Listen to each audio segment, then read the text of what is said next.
Family Conference and graduate of 2025. ನಿಮ್ಮೆಲ್ಲರನ್ನ ಕಡ ಈ ಕುಟುಂಬ ಸಮ್ಮೇಳನಕ್ಕೆ ಹಾಗೆಯೇ 12ನೇ ಬ್ಯಾಚ್ನ ಪದವಿ ಪ್ರದಾನ ಸಮಾರಂಭಕ್ಕೆ ಹೃದಯಪೂರ್ವಕವಾಗಿ ಸ್ವಾಗತಿಸುತ್ತೇನೆ. I like the word family. ನಾನು ಕುಟುಂಬ ಅನ್ನುವಂಥ ಈ ಪದವನ್ನ ಬಹಳ ಇಷ್ಟಪಡ್ತೇನೆ. Paul reminds us that we are a God's family. ಅಪೊಸ್ತಲನಾದ ಪೌಲನು ಜ್ಞಾಪಕ ಕೊಡುತ್ತಾನೆ ಏನೆಂದರೆ ನಾವೆಲ್ಲರೂ ಕೂಡ ದೇವರ ಕುಟುಂಬವಾಗಿದ್ದೇವೆ ಎಂಬುದಾಗಿ ಹೇಳುತ್ತಾನೆ. We are very often content be what we are, what we are going to do, but we have to remind ourselves that we are the divine family of eternal Father our God. ನಾವೆಲ್ಲರೂ ಕೂಡ ನಮಗಿರುವಂಥವುಗಳಲ್ಲಿ ಹಾಗೂ ನಾವು ಮಾಡುತ್ತಿರುವಂಥ ಕಾರ್ಯಗಳಲ್ಲಿ ನಾವು ಸಂತೃಪ್ತರಾಗಿದ್ದೇವೆ. ಆದರೆ ದೈವಿಕ ಕಾರ್ಯಕ್ರಮಗಳನ್ನ ನೆಲೆಸುವುದರ ವಿಷಯವಾಗಿ ನಾವು ಅಷ್ಟಾಗಿ ಯೋಚಿಸುವುದಿಲ್ಲ. The world today is suffering lack of family life. ಇವತ್ತು ಪ್ರಪಂಚವು ಕುಟುಂಬ ಜೀವನದ ಬೆಳಕಿನ ಇಲ್ಲದೆ ನೆರಳುತ್ತಾ ಇದೆ. One reason men don't want to marry today. Men don't want. ಒಂದು ಕಾರಣ ಪುರುಷರು ಮದುವೆ ಆಗಲಿಕ್ಕೆ ಇಷ್ಟಪಡ್ತಾ ಇಲ್ಲ. Same way the ladies don't want to get married. ಹಾಗೆಯೇ ಸ್ತ್ರೀಯರು ಕೂಡ ಮದುವೆ ಮಾಡ್ಕೊಳ್ಳೋಕೆ ಇಷ್ಟಪಡ್ತಾ ಇಲ್ಲ. Because there is a sacrifice involved in married life. ಯಾಕಂದ್ರೆ ವೈವಾಹಿಕ ಜೀವನದಲ್ಲಿ ಅಥವಾ ವಿವಾಹ ಜೀವನದಲ್ಲಿ ತ್ಯಾಗ ಮಾಡಬೇಕಾದಂತ ಕಾರ್ಯ ತುಂಬಾ ಇದೆ. That is one of the basic problems in the world today among people of every nation, every tongue, every color, every ethnic people. ಇದೇ ಪ್ರಪಂಚದಲ್ಲಿರುವಂತಹ ಎಲ್ಲ ಭಾಷೆಗಳ, ಎಲ್ಲ ಹಿನ್ನೆಲೆಯ, ಎಲ್ಲ ನೈತಿಕ ಹೊಣೆಗಾರಿಕೆ ಹೊಂದಿರುವಂತಹ ಎಲ್ಲ ಗುಂಪುಗಳಲ್ಲಿ ಕಂಡು ಬರುವಂತಹ ಪ್ರಾಮುಖ್ಯ ಸಂಗತಿ. And India is not far from it. ಭಾರತವನ್ನು ನೋಡುವಾಗ ಆ ವಿಷಯದಲ್ಲಿ ಬಹಳವಾಗಿದೆ. The nations tied with a family, now they're separating. ಯಾವ ಒಂದು ದೇಶದಲ್ಲಿ ಕುಟುಂಬವು ಕಟ್ಟಲ್ಪಡುವಂತದ್ದಾಗಿತ್ತು, ಈಗ ಅದೇ ದೇಶದಲ್ಲಿ ನೋಡುವಾಗ ಕುಟುಂಬಗಳು ಪ್ರತ್ಯೇಕಗೊಳ್ಳುತ್ತಾ ಇವೆ. The main reason is Satan is fooling the people of the world, especially called Christians. ಅದಕ್ಕೆ ಕಾರಣವೇನು? ಸೈತಾನನು ಪ್ರಪಂಚದ ಜನರನ್ನ ಆತನು ಮೂರ್ಖರನ್ನಾಗಿ ಮಾಡುತ್ತಾ ಇದ್ದಾನೆ. ಅದರಲ್ಲಿ ವಿಶೇಷವಾಗಿ ಕ್ರೈಸ್ತ ಕುಟುಂಬಗಳನ್ನ ಮೂರ್ಖರನ್ನಾಗಿ ಮಾಡುತ್ತಿದ್ದಾನೆ. Because very often we forget who we are in Christ Jesus. ಯಾಕೆ ಪ್ರಾಮುಖ್ಯವಾದಂತ ಸಂಗತಿ, ನಾವು ಅನೇಕ ಸಾರಿ ಕ್ರಿಸ್ತನಲ್ಲಿ ನಾವು ಏನಾಗಿದ್ದೇವೆ ಅನ್ನುವುದನ್ನೇ ನಾವು ಮರೆತು ಬಿಡುತ್ತೇವೆ. Because you do not understand the value and the work of our lives in Christ Jesus. ಕ್ರಿಸ್ತನಲ್ಲಿ ನಮ್ಮ ಜೀವನ ಹಾಗೂ ನಮ್ಮ ಕೆಲಸದ ಮೌಲ್ಯ ಎಂಥದ್ದು ಎಂಬುದನ್ನ ನಾವು ಅನೇಕ ಸಾರಿ ಮರೆತು ಬಿಡುತ್ತೇವೆ. ಎಲ್ಲೋ ಹುಟ್ಟಿದೀವಿ, ಎಲ್ಲೋ ಹೋಗ್ತೀವಿ ಅಂತ ಅಭಿಪ್ರಾಯಗಳು ಈಗ ಇರ್ತವೆ. Today we have the opinion that we born in somewhere and we die in somewhere, we go somewhere.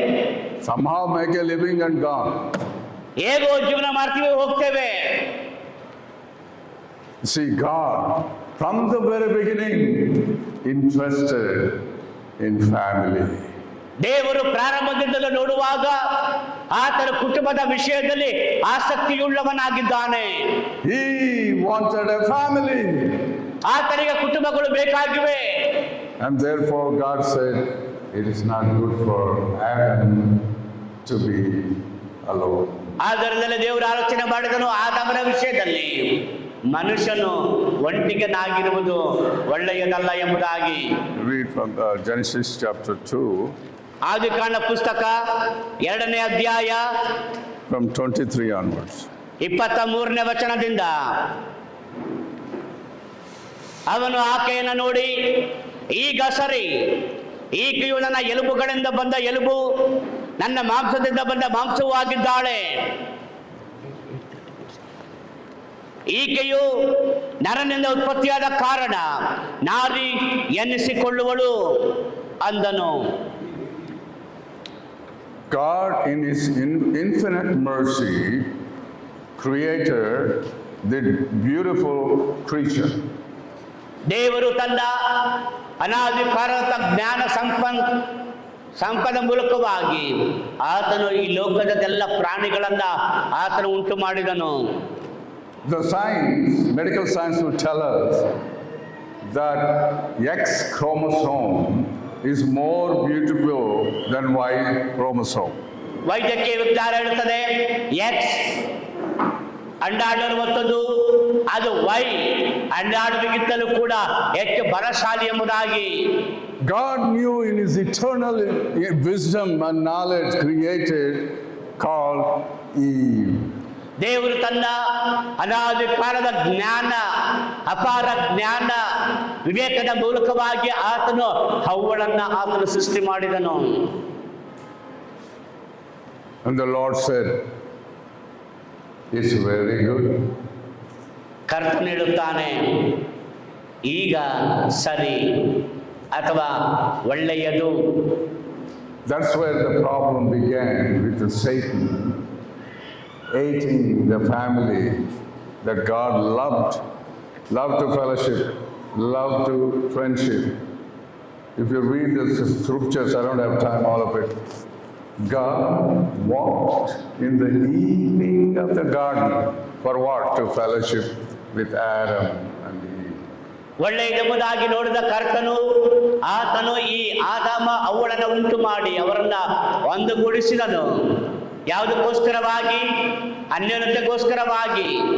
ಆದಾಮ ಅವ್ವರು ಅವರ ಏದೇನ್ ತೋಟದಲ್ಲಿ ಇಡಲ್ಪಟ್ಟಾಗ ದೇವರು ತಾನೇ ಸಂಡೆಯ ತಂಗಾಳಿಯಲ್ಲಿ ಬಂದು ಅವರೊಂದಿಗೆ ಆತನ ಸಮಯ ಕಳೆದನು. ಯಾಕಂದರೆ ಅವರೊಂದಿಗೆ ಅನ್ಯೋನ್ಯತೆಯನ್ನು ಹೊಂದಬೇಕೆಂಬ ಆಸೆಯಿಂದ. God's purpose and plan for them is to be blessed and multiply and replenish the earth. ಆದಾಮ ಅವಳ ವಿಷಯದಲ್ಲಿ ದೇವರ ಉದ್ದೇಶ, ದೇವರ ಸಂಕಲ್ಪ ಏನೆಂದರೆ ಅವರು ಆಶೀರ್ವದಿಸಲ್ಪಡಬೇಕು ಹಾಗೂ ಅವರು ಅಭಿವೃದ್ಧಿಯಾಗಬೇಕೆನ್ನುವುದೇ ಆಗಿತ್ತು. Not very long time, but short time, Satan tempts Eve, and now in this predicament. ಆದರೆ ಅಲ್ಪ ಕಾಲದಲ್ಲಿಯೇ ಸೈತಾನನ ಬಂಧವನಾಗಿ ವಂಚಿಸುತ್ತಾನೆ. ಅದು ನೋಡುವಾಗ ಇಂದಿನವರೆಗೂ ಕೂಡ ಪರಿಣಾಮವನ್ನು ಕಾಣುತ್ತೇವೆ. The Word of God, there are certain principles that we as not only human beings in the world, but especially the family of God should have to adhere or follow. ದೇವರ ವಾಕ್ಯವು ತಾನೇ ಕ್ರೈಸ್ತರು ಅದರಲ್ಲಿ ವಿಶೇಷವಾಗಿ ಕುಟುಂಬಗಳು ಅನುಸರಿಸಬೇಕಾದಂತಹ ಅನೇಕ ನಿಯಮಗಳನ್ನ ದೇವರ ವಾಕ್ಯ ಬಹಳ ಸ್ಪಷ್ಟವಾಗಿ ತಿಳಿಸಿಕೊಡುವಂತದ್ದಾಗಿದೆ. As we know, the scriptures are inspired by God and teach us the truth. ನಮಗೆ ಗೊತ್ತಿರುವ ಹಾಗೆ ದೇವರ ವಾಕ್ಯವು ದೈವ ಪ್ರೇರಿತವಾಗಿ ಬರೆಯಲ್ಪಟ್ಟದ್ದು. ಅದು ನಮಗೆ ಉಪದೇಶ ಮಾಡುತ್ತದೆ. We must possess mind of Christ. ನಾವುಗಳು ಕ್ರಿಸ್ತನ ಮನಸ್ಸನ್ನ ಹೊಂದಿಕೊಂಡವರಾಗಿ ಇರಬೇಕು. The scriptures is not a marriage manual, although the Lord talks so much in the scripture about the marriage. ದೇವರ ವಾಕ್ಯವನ್ನು ನೋಡುವಾಗ ಅದು ವಿವಾಹದ ಕೈಪಿಡಿ ಅಲ್ಲ. ದೇವರ ವಾಕ್ಯವು ಅನೇಕ ವಿವಾಹಗಳ ಕುರಿತಾಗಿ, ಕುಟುಂಬಗಳ ಕುರಿತಾಗಿ ಮಾತನಾಡುತ್ತದೆ. The greatest truth has been explained and gave to humanity and to us, the scriptural truth that would be a greater, lovelier, and a wonderful to grow as a family of God and grow as individual families. The word used family. ದೇವರ ವಾಕ್ಯವನ್ನು ನೋಡುವಾಗ ಲೋಕವು ಕುಟುಂಬ ಎಂಬುದಾಗಿ ಹೇಳುವಾಗ ಯಾವ ದೃಷ್ಟಿಕೋನದಲ್ಲಿ ನೋಡುತ್ತದೆಯೋ ಅದಕ್ಕಿಂತಲೂ ಕೂಡ ಉನ್ನತವಾದಂತಹ ರೀತಿಯಲ್ಲಿ ನಮ್ಮ ಕುಟುಂಬಗಳು ಕರ್ತನ ಕಡೆಗೆ ಸೆಳೆಯಲ್ಪಡಬೇಕೆಂದು, ನಮ್ಮ ಕುಟುಂಬಗಳು ಕರ್ತನೊಂದಿಗೆ ಅನ್ಯೋನ್ಯವಾಗಿರಬೇಕೆಂಬುದಾಗಿ ದೇವರ ವಾಕ್ಯವು ಬೋಧಿಸುತ್ತದೆ. The only way we can understand everything in the universe, the knowledge of eternal God has already been revealed to us through Christ Jesus. We read that in 2 Corinthians chapter 4 and 5 and 6. ಈ ಲೋಕದಲ್ಲಿ ನೋಡುವಾಗ ಸಕಲವಾದಂತಹ ಜ್ಞಾನ, ಸಕಲವಾದಂತಹ ತಿಳುವಳಿಕೆಯನ್ನ ಹೊಂದಬೇಕಾದರೆ ಅದು ನಮ್ಮ ಕರ್ತನಾಗಿರುವ ಯೇಸು ಕ್ರಿಸ್ತನ ಮೂಲಕವಾಗಿ ದೇವರು ತಾನೇ ಸಭೆಗೆ ಅಥವಾ ವಿಶ್ವಾಸಗಳಿಗೆ ಕೊಟ್ಟಂತಹ ದೈವಿಕವಾದ ಆಲೋಚನೆ 2 ಕೊರಿಂಥ ಪತ್ರಿಕೆ 4ನೇ ಅಧ್ಯಾಯದಲ್ಲಿ ಹೇಳಲ್ಪಟ್ಟಿದೆ. Start from 4. Chapter 4 verse 4. Chapter 4 verse 4 to 6. 2ನೇ ಕೊರಿಂಥ ಪತ್ರಿಕೆ 4ನೇ ಅಧ್ಯಾಯ 4ರಿಂದ 6ರವರೆಗೆ. ಇವರಲ್ಲಿ ದೇವರ ಪ್ರತಿರೂಪವಾಗಿರುವ ಕ್ರಿಸ್ತನ ಪ್ರಭಾವವನ್ನು ತೋರಿಸುವ ಸುವಾರ್ತೆಯ ಪ್ರಕಾಶವು ಉದಯವಾಗಬಾರದೆಂದು ಈ ಪ್ರಪಂಚದ ದೇವರು ನಂಬಿಕೆ ಇಲ್ಲದವರ ಮನಸ್ಸನ್ನು ಮಂಕು ಮಾಡಿದನು. ನಮ್ಮನ್ನೇ ಪ್ರಸಿದ್ಧಿಪಡಿಸಿಕೊಳ್ಳದೆ ನಮ್ಮನ್ನು ಯೇಸುವಿನ ನಿಮಿತ್ತ ನಿಮ್ಮ ದಾಸರೆಂತಲೂ ಕ್ರಿಸ್ತೇಸುವನ್ನೇ ಕರ್ತನೆಂತಲೂ ಪ್ರಸಿದ್ಧಿಪಡಿಸುತ್ತೇವೆ. ಯಾಕಂದರೆ ಕತ್ತಲೆಯೊಳಗಿಂದ ಬೆಳಕು ಒಡೆಯಲಿ ಎಂದು ಹೇಳಿದ ದೇವರು ತಾನೇ ಯೇಸು ಕ್ರಿಸ್ತನ ಮುಖದಲ್ಲಿ ತೋರುವ ದೇವ ಪ್ರಭಾವ ಜ್ಞಾನವೆಂಬ ಪ್ರಕಾಶವು ಅನೇಕರಿಗೆ ಉಂಟಾಗುವುದಕ್ಕಾಗಿ ನಮ್ಮ ಹೃದಯಗಳಲ್ಲಿ ಒಡೆದನು. ಜ್ಞಾನ ಪ್ರಕಾಶ ಕ್ರಿಸ್ತನಲ್ಲಿ ನಮಗಿರತಕ್ಕಂಥ ಯಾವುದೋ ಜ್ಞಾನ ಪ್ರಕಾಶ. The but power of the knowledge of Christ will be shine upon us. But the world is full of darkness. ಆದರೆ ಲೋಕ ನೋಡುವಾಗ ಸಂಪೂರ್ಣವಾಗಿ ಕತ್ತಲೆಯಿಂದ ಕೂಡಿದೆ. Every deed is wicked. ಪ್ರತಿಯೊಂದು ಕಾರ್ಯಗಳು ಕೂಡ ಕೆಟ್ಟ ಕಾರ್ಯಗಳೇ ಆಗಿವೆ. We see the lawlessness in the world. ನಾವು ಲೋಕದಲ್ಲಿ ನೋಡುವಾಗ ಎಲ್ಲ ಕಡೆಗಳಲ್ಲಿ ಕೂಡ ಕಳೆದು ಹೋದವರನ್ನೇ ನೋಡುತ್ತೇವೆ. We see the animosity among our people of different ethnicity. ಇವತ್ತು ಪ್ರಪಂಚ ನೋಡುವಾಗ ಬೇರೆ ಬೇರೆಯಾದಂತಹ ಗುಂಪುಗಳು, ಬೇರೆ ಬೇರೆಯಾದಂತಹ ನೈತಿಕ ಗುಂಪುಗಳನ್ನು ನಾವು ಕಾಣುತ್ತೇವೆ. But in Christ, the Redeemer Savior, we have a knowledge. ನಮ್ಮಗಳ ಕುರಿತಾಗಿ ನೋಡುವಾಗ ವ್ಯತ್ಯಾಸವೇನೆಂದರೆ ನಮಗೆ ಆ ದೇವ ಪ್ರಭಾವ ಎಂಬ ಜ್ಞಾನ ನಮ್ಮಲ್ಲಿ ಇದೆ. The glory of God, where is it? It's in you. ದೇವರ ಪ್ರಭಾವವು ಅದು ನಿಮ್ಮಲ್ಲಿ ಇದೆ. The hope of glory dwells in each individual believer throughout the world. ನಿರೀಕ್ಷೆಯ ಮೂಲರಾದ ದೇವರು ತಾನೇ ಪ್ರತಿಯೊಬ್ಬ ವಿಶ್ವಾಸ ಹೃದಯಗಳಲ್ಲಿ ಆತನು ವಾಸ ಮಾಡುತ್ತಾನೆ. Now I want to go into a very important explanation of what is marriage. ನಾನು ಈ ಸಮಯದಲ್ಲಿ ಬಹಳ ಪ್ರಾಮುಖ್ಯವಾದಂತಹ ಒಂದು ವಿಷಯಕ್ಕೆ ಹೋಗುತ್ತೇನೆ. ವಿವಾಹಕ್ಕೆ ಅಗತ್ಯವಾದದ್ದು ಏನು? We'll read Malachi chapter 2, 10 to 16. ಮಲಾಕಿಯನ ಪ್ರವಾದನ ಗ್ರಂಥ 2ನೇ ಅಧ್ಯಾಯ ಅದರ 10ನೇ ವಚನದಿಂದ 16ನೇ ವಚನದವರೆಗೆ ನೋಡೋಣ.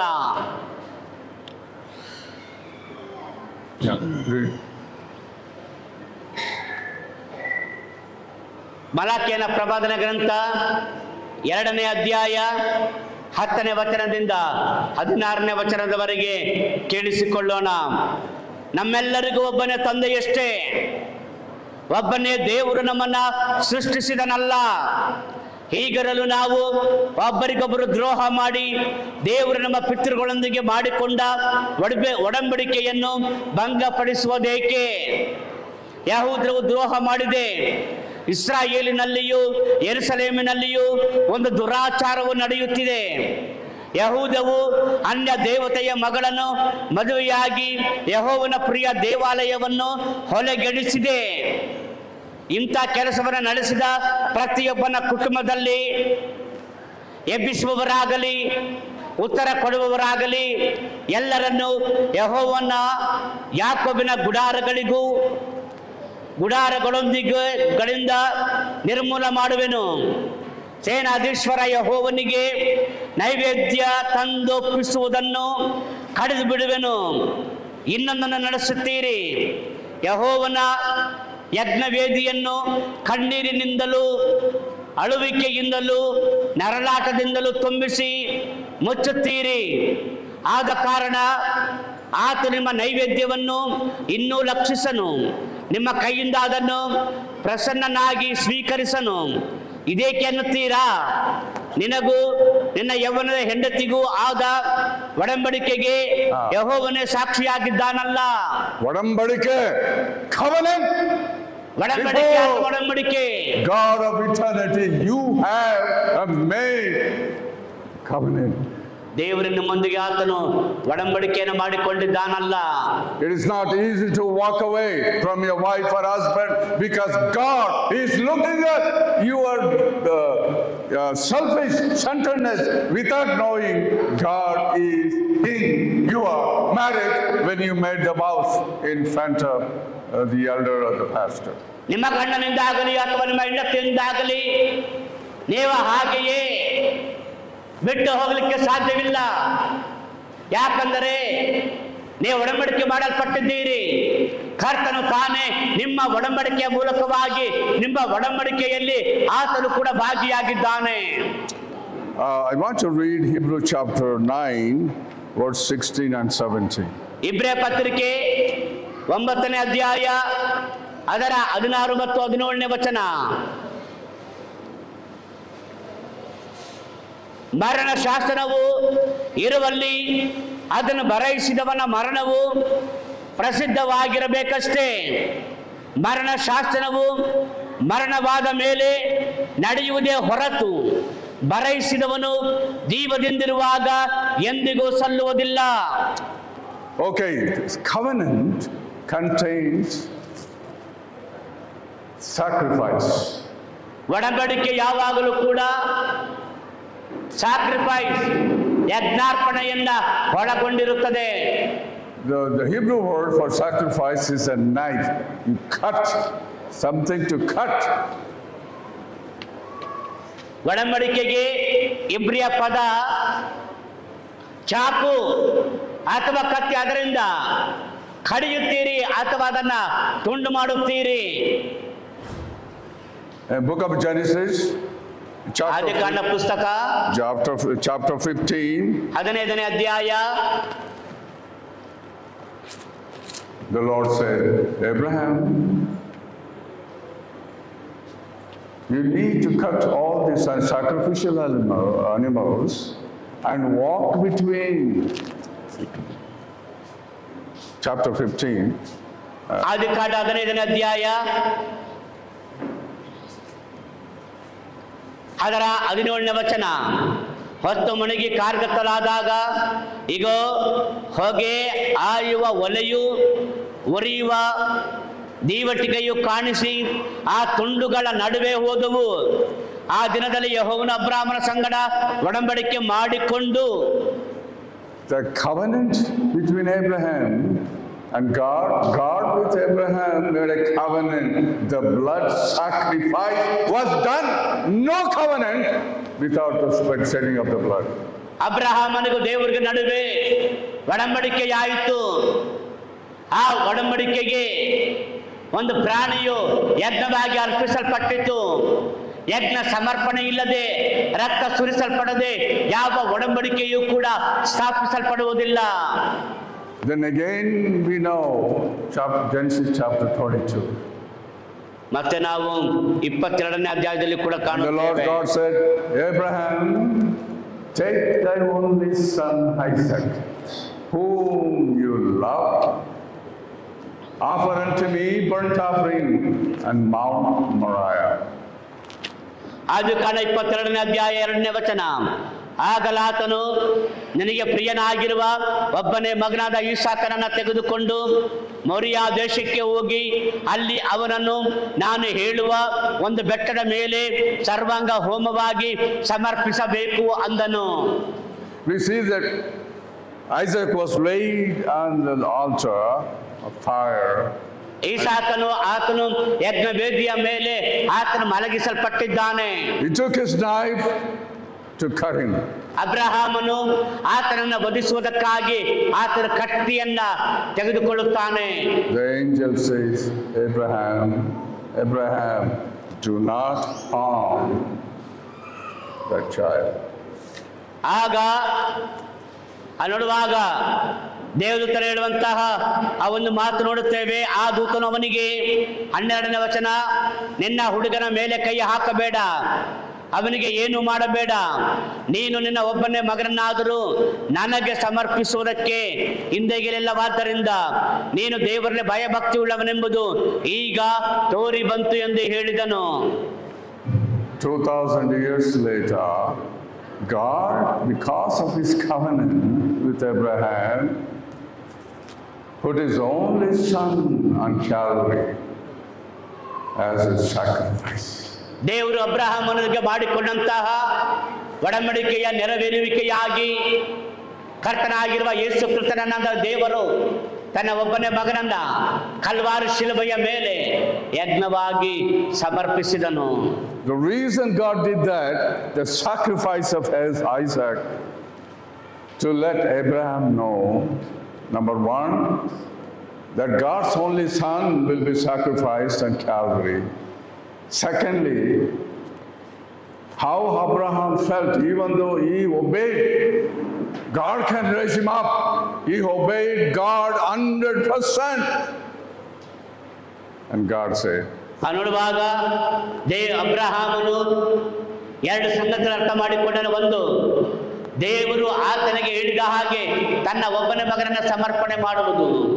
ಎರಡನೇದಾಗಿ, ನನ್ನ ಮಗನನ್ನ ನಾನು ಯಜ್ಞವಾಗಿ ಸಮರ್ಪಿಸಿದರೂ ಕೂಡ ದೇವರು ನನ್ನ ಮಗನನ್ನ ಪುನಃ ಜೀವದಿಂದ ಎಬ್ಬಿಸಲಿಕ್ಕೆ ಶಕ್ತನು ಎಂಬುದಾಗಿ ನಂಬಿದನು.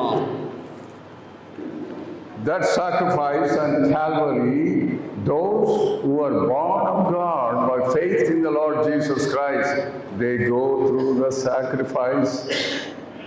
Husband and wife, the sacrifice that God prepared and sacrificed on Calvary, just like how in Genesis, Abraham walked between the animals through the blood. And same way, God and the Holy Spirit walked between those animals, but the blood was shed. ಯಾವ ರೀತಿಯಲ್ಲಿ ಅಬ್ರಹಾಮನು ದೇವರೊಂದಿಗೆ ಒಡಂಬಡಿಕೆಯನ್ನು ಮಾಡಿಕೊಳ್ಳುವಾಗ ಆತನ ಮಧ್ಯದಲ್ಲಿ ಹೋದನೆಂಬುದಾಗಿ ಬರೆಯಲ್ಪಟ್ಟಿದೆಯೋ, ಅದೇ ರೀತಿಯಲ್ಲಿ ಕರ್ತನಾಗಿರುವ ಯೇಸು ಕ್ರಿಸ್ತನ ಮೂಲಕವಾಗಿ ದೇವರು ಆತನ ಒಡಂಬಡಿಕೆಯನ್ನು ಮಾಡುವಾಗ ಕರ್ತನಾಗಿರುವ ಯೇಸು ಕ್ರಿಸ್ತನನ್ನ ಯಜ್ಞಾರ್ಪಿತನಾಗಿ ಸಮರ್ಪಿಸಲ್ಪಡುವಾಗ ನಮಗೂ ಕರ್ತನಾಗಿರುವ ಯೇಸು ಕ್ರಿಸ್ತನ ನಡುವೆ ನೋಡುತ್ತೇವೆ, ಪವಿತ್ರಾತ್ಮನು ಆತನು ದಾಟಿ ಹೋದನೆಂಬುದಾಗಿ ಅರ್ಥ ಮಾಡಿಕೊಳ್ಳುತ್ತೇವೆ. I want to read another verse. Turn to Proverbs 22:16. ಜ್ಞಾನೋಕ್ತಿಗಳ ಪುಸ್ತಕ 22ನೇ ಜ್ಞಾನೋಕ್ತಿ 16ನೇ ವಚನವನ್ನು ನಾನು ಓದಲು ಬಯಸುತ್ತೇನೆ.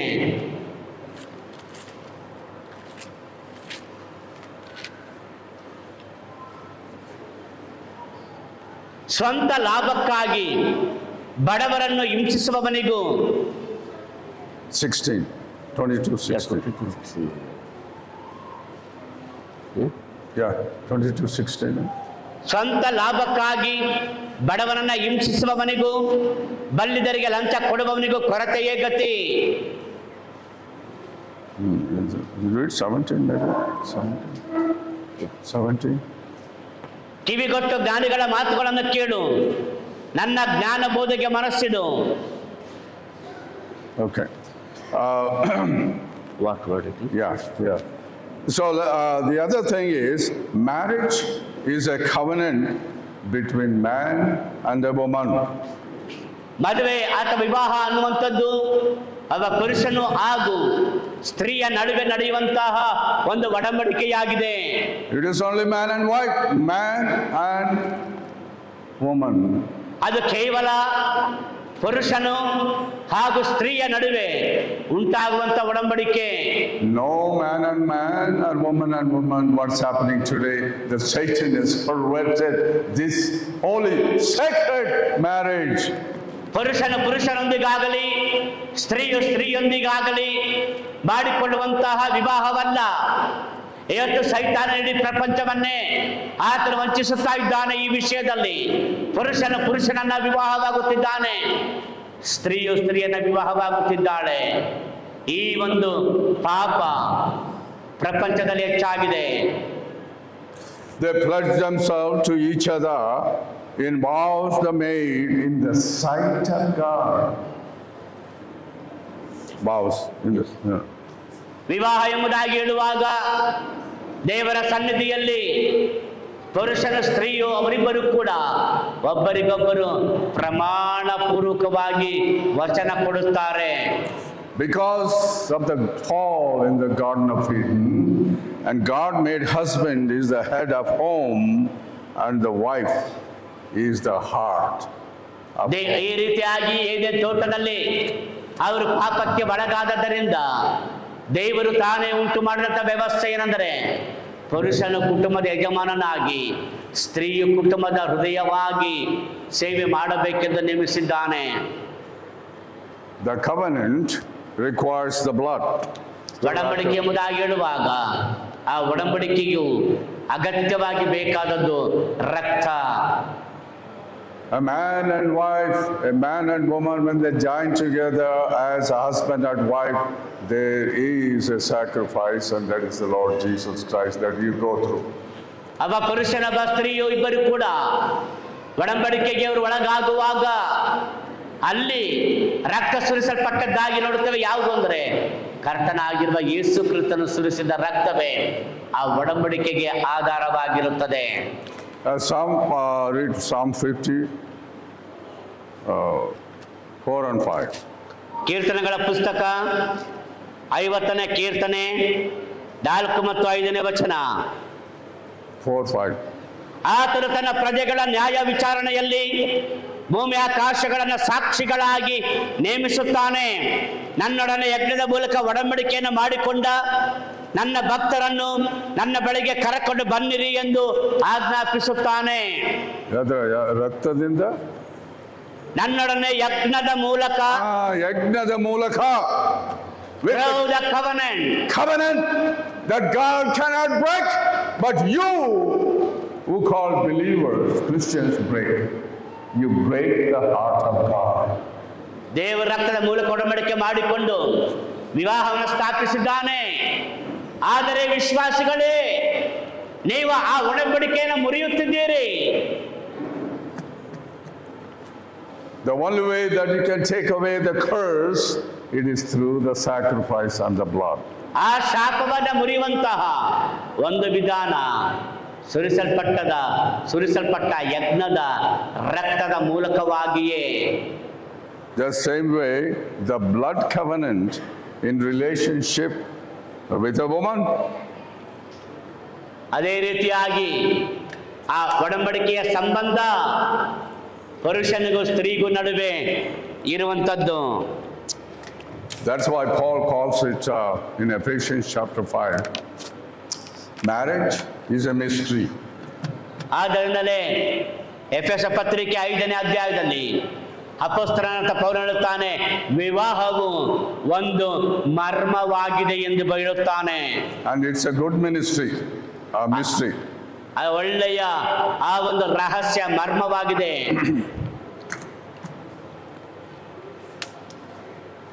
The world has forgotten, and Christendom has forgotten, and believers also have forgotten. In fact, they encourage their kids to divorce today. ಇವತ್ತಿನ ಕ್ರೈಸ್ತ ಪ್ರಪಂಚ, ಕ್ರೈಸ್ತ ವಿಶ್ವಾಸಿಗಳು ಕೂಡ ಈ ವಿವಾಹದ ಪಾತಿವ್ರತೆಯನ್ನ ಮರೆತವರಾಗಿ ವಿವಾಹ ವಿಚ್ಛೇದನವನ್ನ ಪ್ರೋತ್ಸಾಹ ಮಾಡುತ್ತಿದ್ದಾರೆ. Thirdly, it's a spiritual connection through the blood covenant. It's seen as a unique joining of two souls signifying the deep spiritual connection between the two. ಇಬ್ಬರ ನಡುವೆ ಇರುವಂತಹ ಆಳವಾದ ಆತ್ಮಿಕವಾದ ಸಂಪರ್ಕ, ಆತ್ಮಿಕವಾದ ಅರ್ಥೈಸುವಿಕೆಯನ್ನ ವಿವರಿಸಿ ಹೇಳುವಂತಹ ಆತ್ಮಿಕವಾದ ಸಂಗತಿಯೇ ವಿವಾಹವಾಗಿದೆ. I mean, I can go too deep, but I don't want to embarrass anybody. But what I'm saying, marriage is a covenant. You cannot break. If you break, there is a curse upon you. ನಾನು ಇನ್ನು ಆಳವಾಗಿ ಹೋಗಬಹುದು, ಆದರೆ ಆಳವಾಗಿ ಹೋಗುವುದಿಲ್ಲ. ಒಂದು ಮಾತು ನಿಮ್ಮನ್ನು ಜ್ಞಾಪಕಕ್ಕೆ ತರುತ್ತೇನೆ. ವಿವಾಹವು ಒಡಂಬಡಿಕೆಯಾಗಿದೆ. ಆ ಒಡಂಬಡಿಕೆಯನ್ನು ಮುರಿಯುವುದಾದರೆ ಶಾಪಗ್ರಸ್ತರಾಗುತ್ತೀರಿ. ಶಾಪವು ನಿಮ್ಮ ಮೇಲೆ ಬರುವಂತದ್ದಾಗುತ್ತದೆ. The misconception is that, oh, everybody is doing it, I can do it too. You don't look at the world what they do. You do what the Lord tells you to do, and the scriptural truth you must obey. If you don't obey, there will not be any blessings.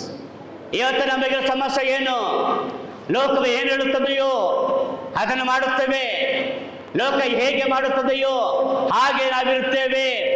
ದೇವರ ಪ್ರಿಯರೇ, ದೇವರ ವಾಕ್ಯಕ್ಕನುಸಾರವಾಗಿ ಅದು ತಪ್ಪು. ದೇವರ ವಾಕ್ಯ ಏನು ಹೇಳುತ್ತದೆಯೋ ಹಾಗೆ ಮಾಡಬೇಕು. ದೇವರ ವಾಕ್ಯ ಹೇಗೆ ಇರಬೇಕೆಂಬುದಾಗಿ ಹೇಳುತ್ತದೆಯೋ ಹಾಗೆಯೇ ನಾವು ಜೀವಿಸಬೇಕು ದಾಂಪತ್ಯ ಜೀವನದಲ್ಲಿ. I'll give an example of myself. ನನ್ನ ಕುರಿತಾಗಿರೋ ಉದಾಹರಣೆ ಕೊಡುತ್ತೇನೆ. I'm a Kannadiga. ನಾನು ಕನ್ನಡದವನು. Married to Kerala. ನಾನು ಮದುವೆ ಆಗದದ್ದು ಕೇರಳದ. We are believers in Christ Jesus. ನಾವಿಬ್ಬರು ಕೂಡ ಕ್ರಿಸ್ತನಲ್ಲಿ ವಿಶ್ವಾಸಿಗಳು. That's what motivated me to marry her, because she is in Christ. ಆಕೆಯು ಕ್ರಿಸ್ತನಲ್ಲಿ ಇರುವವಳಾದ್ದರಿಂದಲೇ ನಾನು ಆಕೆಯನ್ನ ವಿವಾಹವಾಗುವುದಕ್ಕೆ ನನಗೆ ಪ್ರೇರೇಪಣೆ ಉಂಟಾಯಿತು. But ಆದರೆ our culture, our language, ನಮ್ಮ ಸಂಸ್ಕೃತಿ, ನಮ್ಮ ಭಾಷೆ, and even food. ಅವು ಆ ಊಟ ಕೂಡ ನಮ್ಮದೇ ಬೇರೆ ಊಟ, ಆಕೆಯ ಊಟವೇ ಬೇರೆ. I never ate fish, but I began to eat fish. ನಾನು ಯಾವತ್ತೂ ಮೀನು ತಿಂತಾ ಇರಲಿಲ್ಲ. ಮದುವೆ ಆದ ಮೇಲೆ ಮೀನು ತಿನ್ನಕ್ಕೆ ಸ್ಟಾರ್ಟ್ ಮಾಡಿದೆ. But I love Kerala fish curry. ನನಗೆ ಕೇರಳದ ಮೀನು ಸಾರು ಬಹಳ ಇಷ್ಟ. You see, it's not who we are, but what are we in Christ Jesus is important.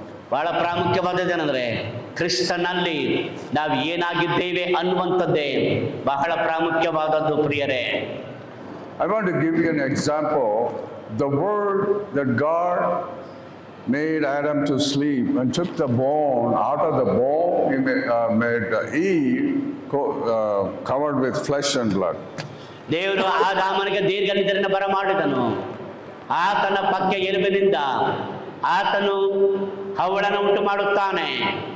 ಆಕೆ ದೇಹಕ್ಕೆ ಬೇಕಾದಂತಹ ಮಾಂಸವನ್ನ ಒದಗಿಸುತ್ತಾನೆ.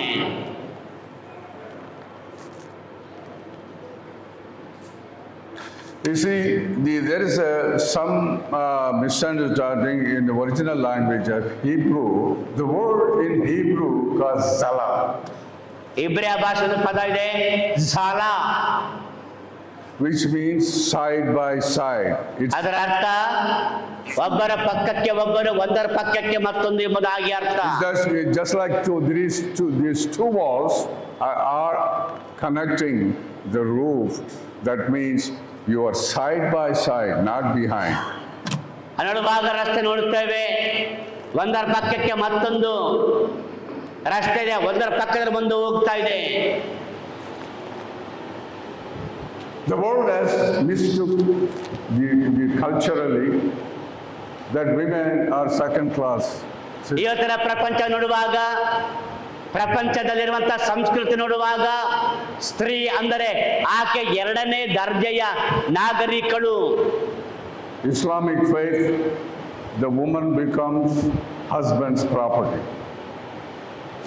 ಇಸ್ಲಾಂ ಧರ್ಮ ಹೇಳುವ ಹಾಗೆ ಹೆಂಡತಿಯು ಗಂಡನ ಸ್ವತ್ತಾಗುತ್ತಾಳೆ. No different, the Western culture, same thing. ಪಾಶ್ಚಿಮಾತ್ಯ ಸಂಸ್ಕೃತಿಯಲ್ಲಿ ಕೂಡ ಹಾಗೆಯೇ They have not given the place that God given to a woman. ಸ್ತ್ರೀಗೆ ಕರ್ತನು ಕೊಟ್ಟಂತ ಸ್ಥಾನವನ್ನ ಅವ್ರು ಯಾರು ಕೂಡ ಕೊಡುವುದಿಲ್ಲ. There is an again satanic deception. ಅಲ್ಲಿ ಕೂಡ ಸೈತಾನನು ತಾನೇ ಅವರನ್ನ ಮೋಸಕ್ಕೆ ಒಳಪಡಿಸಿದ್ದಾನೆ. The scripture says, Ephesians especially, ದೇವರ ವಾಕ್ಯದಲ್ಲಿ ಎಫೆಸ ಪತ್ರಿಕೆ ಹೇಳುತ್ತದೆ, it's a mutual submission to each other. ಒಬ್ಬರಿಗೊಬ್ಬರು ವಿನಯವುಳ್ಳವರಾಗಿ ಸಮರ್ಪಿಸಿಕೊಳ್ಳಿರಿ ಎಂಬುದಾಗಿ ದೇವರ ವಾಕ್ಯ ಹೇಳುತ್ತದೆ. But husband has a special command. ಗಂಡನಿಗೆ ನುಡುವಾಗ ದೇವರು ವಿಶೇಷವಾದಂತಹ ಆಜ್ಞೆಯನ್ನು ಕೊಟ್ಟಿದ್ದಾನೆ. The practical sacrifice is a sacrificial love for his wife. ಪ್ರಾಯೋಗಿಕವಾದಂತಹ ತ್ಯಾಗಪೂರ್ವಕವಾದ ಪ್ರೀತಿಯನ್ನ ಗಂಡನು ಹೆಂಡತಿಗೆ ತೋರಿಸಬೇಕೆಂದು ಹೇಳಿಯದೆ, Even as Christ gave his life on the cross to obtain a bride. ಕರ್ತನಾಗಿರುವ ಯೇಸು ಕ್ರಿಸ್ತನು ಕೂಡ ಆತನು ಸಭೆಯಮ್ಮ ನಮ್ಮನ್ನ ಆತನು ಕೊಂಡುಕೊಳ್ಳುವುದಕ್ಕಾಗಿ ಕಲ್ವಾರಿ ಶಿಲುಬೆಯ ಮೇಲೆ ತ್ಯಾಗ ಪೂರ್ವಕವಾದ ಪ್ರೀತಿಯನ್ನ ತೋರಿ ನಮ್ಮನ್ನ ಆತನು ಕೊಂಡುಕೊಂಡಿದ್ದಾನೆ. Husband and wife are dependent as co-creators with God. ಗಂಡ ಹೆಂಡತಿ ಇಬ್ಬರು ಕೂಡ ದೇವರಿಂದಲೇ ಸೃಷ್ಟಿಸಲ್ಪಟ್ಟವರಾಗಿ ಅವರು ಒಬ್ಬರಿಗೊಬ್ಬರು ದೇವರಿಂದ ಸೃಷ್ಟಿಸಲ್ಪಟ್ಟವರಾಗಿದ್ದಾರೆ. The wife is called helpmate. Helpmate. ಹೆಂಡತಿ ನೋಡುವಾಗ ಆಕೆ ಗಂಡನಿಗೆ ಸಹಕಾರಿಯಾಗಿದ್ದಾಳೆ. To one another in grace and in holiness. ಕೃಪೆಯಲ್ಲಿಯೂ ಜೀವಿತದಲ್ಲಿಯೂ ಕೂಡ ಒಬ್ಬರಿಗೊಬ್ಬರು ಸಹಕಾರಿಗಳಾಗಿದ್ದಾರೆ.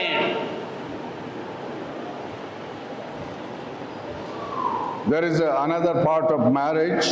It's a relationship between the man and the woman.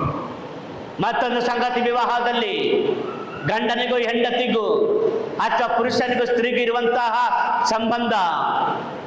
In a marriage, man and wife, there is another third person. ವಿವಾಹದಲ್ಲಿ ಗಂಡ ಹೆಂಡತಿ ಅಥವಾ ಪುರುಷ ಸ್ತ್ರೀಯ ನಡುವೆ ಮೂರನೇ ವ್ಯಕ್ತಿ ಒಬ್ಬನಿದ್ದಾನೆ. That's why Paul calls it a marriage is a mystery. ಅದರಿಂದಲೇ ಪೌಲನ ವಿವಾಹಗಳ ಕುರಿತಾಗಿ ಹೇಳುವಾಗ ಅದನ್ನು ಮರ್ಮ ಎಂಬುದಾಗಿ ಹೇಳುತ್ತಾನೆ. The mystery is Christ in the life of husband and wife. ಆ ಒಂದು ಮರ್ಮ ಗಂಡ ಹೆಂಡತಿಯ ನಡುವೆ ಇರುವಂತ ಜೀವಿತವಾಗಿರುತ್ತದೆ. Husband and wife enter into a mystery of Christ and the church. ಗಂಡ ಹೆಂಡತಿ ಇಬ್ಬರು ಒಂದಾಗಿದ್ದಾರೆ. ಯಾವುದರ ಮರ್ಮವನ್ನು ತೋರಿಸುತ್ತದೆ? ಕ್ರಿಸ್ತನಿಗೂ ಸಭೆಗೂ ಇರುವ ಸಂಬಂಧದ ಮರ್ಮವನ್ನ ತೋರಿಸಿಕೊಡುತ್ತದೆ. The Lord identifies himself as the beloved of the bride. ನೋಡುವಾಗ ದೇವರ ವಾಕ್ಯ ಹೇಳುವ ಹಾಗೆ ಕ್ರಿಸ್ತನು ಸಭೆಯನ್ನ ಆತನು ಪ್ರಿಯಳೆಂಬುದಾಗಿ ಕರೆಯುತ್ತಾನೆ. The couple, man and wife, should come together in marriage. ನೋಡುವಾಗ ಗಂಡ ಹೆಂಡತವರಿಬ್ಬರು ಕೂಡ ವಿವಾಹದಲ್ಲಿ ಒಂದಾಗಿ ಕೂಡಿ ಬರುತ್ತಾರೆ. Undefiled. ಆ ಒಂದು ಸಂಬಂಧ ನಿಷ್ಕಳಂಕವಾದ ಸಂಬಂಧವಾಗಿರುತ್ತದೆ.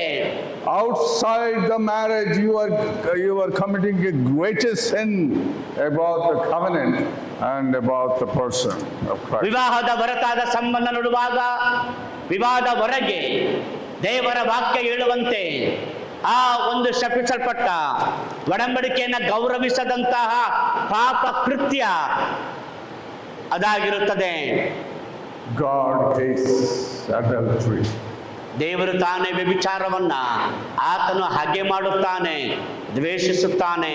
Not only violating the covenant, but also disobeying God in every area of his life, his or her life. ಹೇಳುವಾಗ ವಿವಾಹದಲ್ಲಿ ಮಾತ್ರವೇ ಅಲ್ಲ, ಆ ಎಲ್ಲ ಕಾರ್ಯಗಳನ್ನು ನೆರವೇರಿಸುವಂತ ವಿಚಾರದಲ್ಲಿಯೂ ಕೂಡ ದೇವರು ಹಾಗೆಯೇ ಆತನು ಬಯಸುವಾತನಾಗಿದ್ದಾನೆ. If you go to the law of Moses, it is a violation of the law of God that against adultery. ಧರ್ಮಶಾಸ್ತ್ರ ನೋಡುವಾಗ ಮೋಶೆಯ ಧರ್ಮಶಾಸ್ತ್ರದ ನೋಡುತ್ತೇವೆ, ಅಲ್ಲಿಯೂ ಕೂಡ ಆ ಸಂಬಂಧವನ್ನ ಕುರಿತಾಗಿ ಧರ್ಮಶಾಸ್ತ್ರದ ಹೇಳುವ ಹಾಗೆ ಆ ಒಂದು ಸಂಬಂಧವನ್ನ ದೇವರು ಹಾಗೆ ಮಾಡುತ್ತಾನೆ. Thou shalt cannot commit adultery. ನೀನು ವ್ಯಭಿಚಾರ ಮಾಡಬಾರದು ಎಂಬುದಾಗಿ ದೇವರು ಹೇಳಿದ್ದಾನೆ. That's a commandment. ಅದು ಒಂದು ಆಜ್ಞೆ. Oh, some say, oh, this is Old Testament, this is by Israel. No, no, no. You come to New Testament. God says, if you look at a woman, you committed sin. ನೋಡುತ್ತೇವೆ, ಮುಟ್ಟುವುದಾಗಲಿ ಅಥವಾ ದೈಹಿಕ ಸಂಬಂಧವನ್ನು ಕುರಿತಾಗಿ ಅಲ್ಲ, ಹೊಸ ಒಡಂಬಡಿಕೆ ಹೇಳ್ತದೆ, ನಿನ್ನ ಮನಸ್ಸಿನಲ್ಲಿ ಆ ಯೋಚನೆ ಬಂದರೂ ಕೂಡ ಅದು ಪಾಪವೇ ಆಗಿರುತ್ತದೆ, ವ್ಯಭಿಚಾರವೇ ಆಗಿರುತ್ತದೆ. My brothers and sisters, very, very careful. Otherwise, you will bring disgrace. ನನ್ನ ಪ್ರಿಯ ಸಹೋದರನ ಸಹೋದರಿಯೇ, ಬಹಳ ಎಚ್ಚರವಾಗಿರಬೇಕು. ಇಲ್ಲದೆ ಹೋದರೆ ದೇವರ ನಾಮಕ್ಕೆ ಅವಮಾನವನ್ನು ತರುತ್ತೀರಿ, ದೇವರ ಕೃಪೆಗೆ ಅವಮಾನವನ್ನು ಉಂಟು ಮಾಡುತ್ತೀರಿ. You know something? I've seen the scriptures also. I've seen other people have it. When you dishonor the glory of God, He will not allow you to stay here any longer. Take you out. ನೀವುಗಳು ಯಾವಾಗಲೂ ಕೂಡ ದೇವರ ಮಹಿಮೆಯನ್ನೇ ಆಲೋಚಿಸುವುದಾದರೆ ಅದನ್ನೇ ಯೋಚಿಸುತ್ತೀರಿ ಮತ್ತು ಬೇರೆ ಯಾವುದನ್ನು ಕೂಡ ಪರಿಗಣನೆಗೆ ತೆಗೆದುಕೊಳ್ಳುವುದಿಲ್ಲ.